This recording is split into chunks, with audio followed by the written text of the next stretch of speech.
Hello, everyone. My name is Tim Brown. Welcome back to my Apple Podcast. Wednesday, March 7th. That was yesterday. Apple introduced the new iPad. Woohoo! Man, as soon as I got home from work, I ordered mine right away.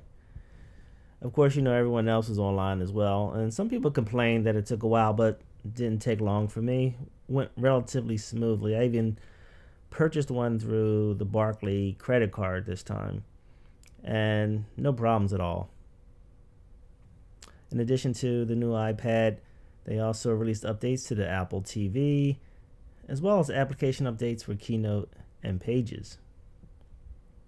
Now, the biggest surprise for me, because there was nothing in the news about a new iPhoto, was the new iPhoto for iPad and iPhone. And so I thought I would highlight that particular aspect of the announcement, precisely because it was probably the only thing that caught me off guard and I did not anticipate.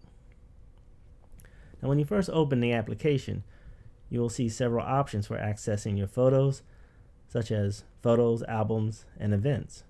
And then you'll notice another option for accessing journals, and I'll talk about that little feature in a little bit.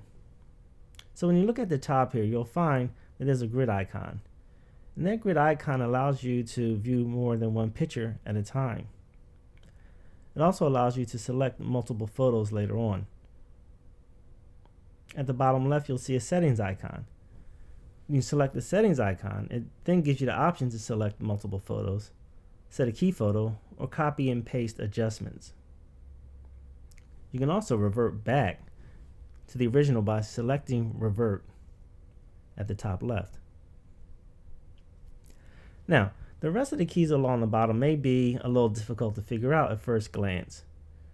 I had some difficulty, mainly because, I think my eyes are going a little bad, so it may be a personal thing, although I still do find the icons to be a bit on the small side. You may have a different opinion about that, but let me go ahead and explain what these icons represent. The X icon hides your photos.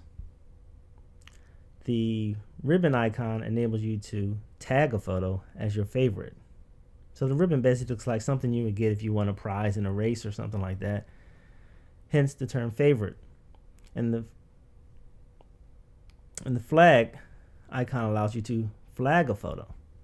Now, this was very confusing to me at first because I'm trying to figure out, all right, what is the difference between tagging and flagging?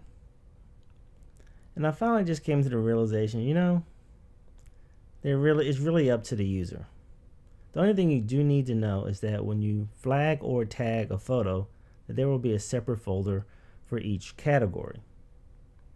And that way, you can begin to arrange the photos the way you like, according to your own interests. Now, also on the bottom of the toolbar, you have a rotate tool, an auto enhance tool.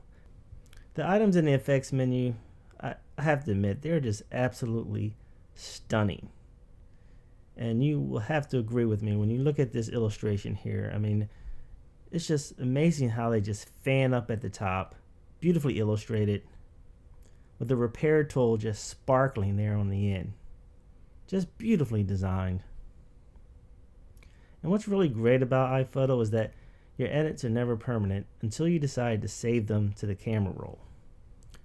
There's also another very nice feature, and that's the journal option. Here you can choose an album and then publish it to a web page via iCloud. And when it opens up in the Safari browser, it is viewed in full screen mode. It looks quite beautiful. You can even set up a home page as you begin to set up several published albums, and you can feature them all on one page, and they'll appear as if they're on a bookshelf. It's just a very handsome, beautifully designed feature, and probably my all-time favorite. You all have to admit that Apple really hit a home run with this app. They really introduced a lot of great new features, and I think you will all enjoy this application. Thanks for tuning in once again to my Apple Podcast. Check me out at myapplepodcast.com, where I'm putting up more and more content up there to keep you informed about what's going on, especially regarding apps, which is really my big focus. Until then, I'll see you next time.